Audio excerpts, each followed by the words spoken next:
ഇനിയും കൊതി തീരാത്ത യാത്രകൾ, പുതുവഴികൾ തേടി വീണ്ടും. വരിക്കാശ്ശേരിയിലെ അതിമനോഹരമായ കാഴ്ചകൾക്ക് ശേഷം നമ്മൾ ഇന്ന് പോകുന്നത് അതുപോലെ തന്നെ ഒരുപാട് മലയാള സിനിമകൾക്ക് ലൊക്കേഷനായിട്ടുള്ള ഒരു സ്ഥലത്തേക്കാണ്. അങ്ങോട്ടുള്ള യാത്ര തന്നെ വളരെ ഭംഗിയുള്ളതാണ്. ചുറ്റും വയലും ചെറു അരുവികളും കണ്ണിന് കുളിർമ നൽകുന്ന കാഴ്ചകൾ. ഒറ്റ നോട്ടത്തിൽ ഒരു പാലക്കാടൻ ഗ്രാമമാണെന്ന് തോന്നുമെങ്കിലും ഇത് തൃശ്ശൂർ ജില്ലയിലെ ചെറുതുരുത്തിക്കടുത്തുള്ള ഒരു മനോഹരമായ ഗ്രാമമാണ്. ദേ, ഈ കാണുന്ന ഇടവഴി കഴിഞ്ഞാൽ നമ്മൾ എത്തുന്നത് കേരളത്തിലെ തന്നെ ഏറ്റവും അടിപൊളിയായ സ്ഥലത്തേക്കാണ്.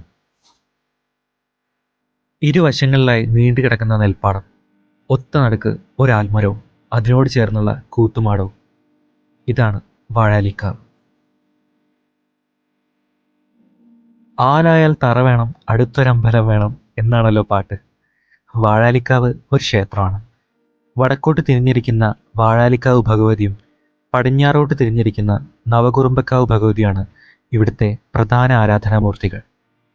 രക്തദാഹിയായ നവകുറുമ്പക്കാവിൽ അമ്മയെ പുഴയിൽ നിന്നും രക്ഷിച്ച് അടുത്തിരുത്തി തൻ്റെ കാലിൽ ചങ്ങലയിൽ ബന്ധിച്ചു എന്നാണ് ഐതിഹ്യം.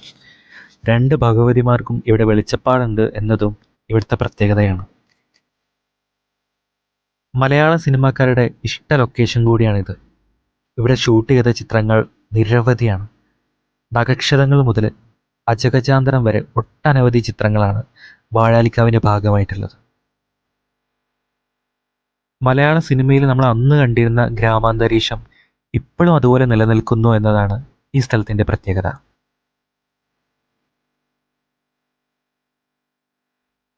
പക്ഷെ എന്തൊക്കെ പറഞ്ഞാലും വാഴാലിക്കാവിൻ്റെ ഹൈലൈറ്റ് എന്ന് പറയുന്നത് ഈ കൂത്തുമാടമാണ്.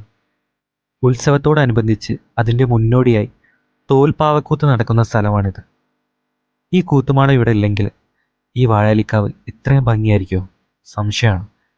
കാരണം പച്ച വിരിച്ച നെൽപ്പാടത്തിന് നടുവിലായി നിലയുറപ്പിച്ച ഈ കൂത്തുമാടം ഒരു പ്രത്യേക ഭംഗി തന്നെയാണ് കാണാനായിട്ട്.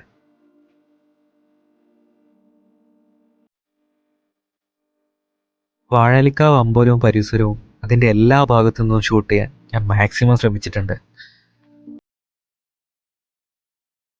അതുപോലെ തന്നെ ഈ കൂത്തുമാടത്തിൻ്റെ എല്ലാ വശങ്ങളിൽ നിന്നും ഞാൻ ഷൂട്ട് ചെയ്യാൻ ശ്രമിച്ചു.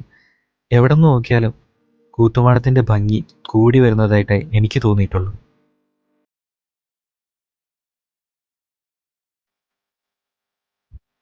വൈകുന്നേരങ്ങളിൽ ഈ അമ്പലത്തിൽ തൊഴാൻ വരുന്നവർ മാത്രമല്ല കേട്ടോ, വെറുതെ ഇവിടെ വന്ന് ആലിഞ്ചുവട്ടിലിരുന്ന് സംസാരിക്കാനും കാറ്റ് കൊള്ളാനും ഒറ്റയ്ക്കിരിക്കാനും സുഹൃത്തുക്കളോടൊപ്പം ഇരിക്കാനും അങ്ങനെ ഒരുപാട് പേര് ഇവിടെ കാണാൻ പറ്റും നിങ്ങൾക്ക്.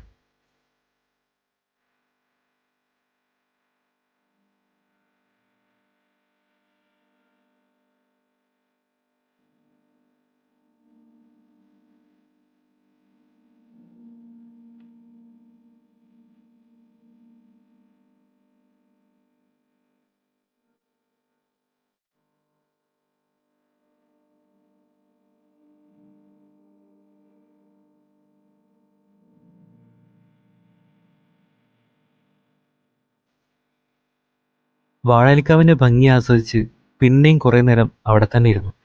അപ്പോഴാണ് കുറച്ച് പിള്ളേർ കളിയൊക്കെ കഴിഞ്ഞ് നടന്നു വന്നതുണ്ട്. പിന്നെ അവരുടെ പിന്നാലെ പോയി. അവർ നേരെ പോകുന്നത് ഈ അമ്പലത്തിൻ്റെ കുളത്തിലേക്കാണെന്ന് അറിഞ്ഞത്. അപ്പോൾ പിന്നെ കുളം നമുക്ക് കണ്ടാലോ?